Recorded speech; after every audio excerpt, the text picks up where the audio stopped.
Assalamualaikum warahmatullahi wabarakatuh. Nama saya Sri Murah, saya dari Prodi Biologi. Saya akan menjelaskan tentang jenis-jenis kitab dan hadis. Kitab-kitab hadis yang beredar di tengah-tengah masyarakat dan dijadikan pegangan oleh umat Islam dalam hubungannya dengan hadis. Sebagai sumber ajaran Islam adalah kitab-kitab yang disusun oleh para penyusunnya setelah lama Nabi wafat.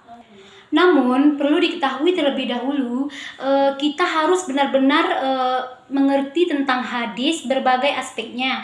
Bukan saja tahu memahami maksudnya, namun lebih dari itu juga harus tahu kitab-kitab hadis, derajat kedudukannya. Semua ini dimaksudkan agar kita dengan benar-benar tentang hujjah atau ketetapan cara mengamalkan hadis tersebut. Berdasarkan pernyataan di atas, maka hal ini saya mencoba mengangkat topik tersebut dalam sebuah makalah kitab-kitab hadis dan kedudukannya. Diharapkan sajian pembahasan dari makalah ini dapat sedikit memberikan penjelasan pada pembaca tentang hadis. Jenis-jenis kitab hadis. Kitab hadis terbagi ke dalam beberapa bentuk yang membeda-bedakan sesuai dengan tujuan dan fungsi disusunnya kitab tersebut. Berikut ini jenis-jenis kitab hadis yang banyak digunakan umat Islam.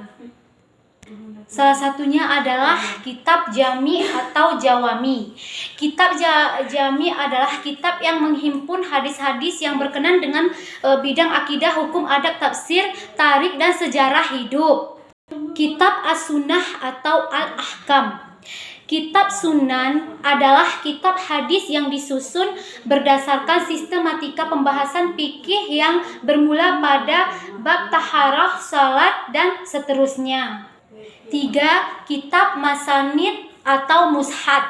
Kitab musnad adalah kitab hadis yang disusun berdasarkan nama-nama sahabat yang meriwayatkan hadis. 4. Kitab ma'azim atau mu'azzam. Kitab mu'azzam disusun berdasarkan tertib huruf abjad atau mengikuti susunan nama guru mereka sesuai huruf abjad. 5. Kitab masyhiyat.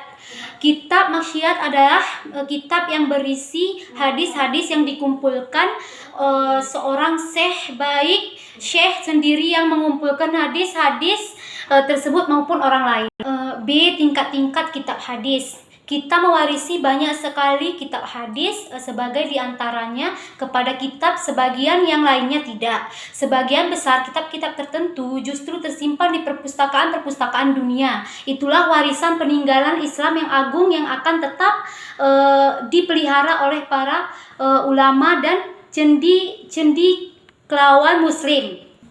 Jumlah hadis sebesar itu yang dihimpun dalam berbagai kitab ditulis pada kurun waktu yang berlainan, sehingga tidak mungkin melihat seluruh sumbernya sama.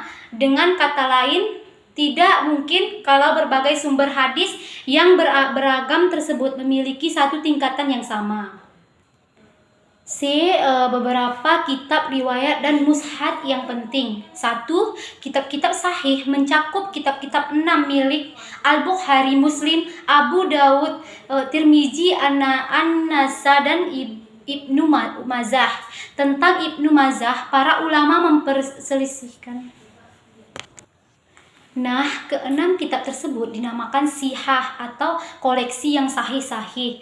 Penyebutan yang bersifat umum saja, sebab kalau tidak sunan milik Imam Tirmizi, Abu Dawud, Nasa, dan Ibnu Majah tentunya berada di bawah kedua sahih bukan dan sahih Muslim, seperti juga dalam segi kecermatannya.